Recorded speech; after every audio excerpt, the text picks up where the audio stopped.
Hello, আসসালামু আলাইকুম। আমি এখন আছি বাগেরহাটের যে দ্বিতীয় আন্তর্জাতিক সমুদ্র বন্দর রয়েছে বাংলাদেশের, সেখানে মোংলা ফেরিঘাটে।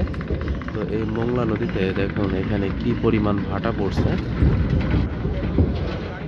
একটু দেখলে বুঝতে পারবেন এখানে মানুষ কত কষ্ট করে সবাই চলাফেরা করে।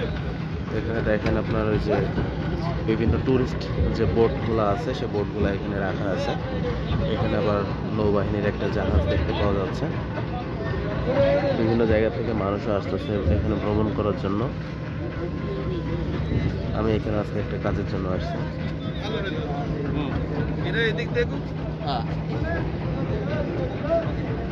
ভাটা পড়ে মনে হচ্ছে অন্তত প্রায় 3 মিটার পানি নিচে নেমে গেছে ভাটার টানে। আবার যখন ফিরবো তখন হয়তো জোয়ার থাকবে। যদি জোয়ার থাকে তাহলে তখন আমি আবার দেখাবো। একটু জুম করে দেখায় যে আসলে কি পরিমাণ ভাটা পড়ছে এখানে, দেখুন।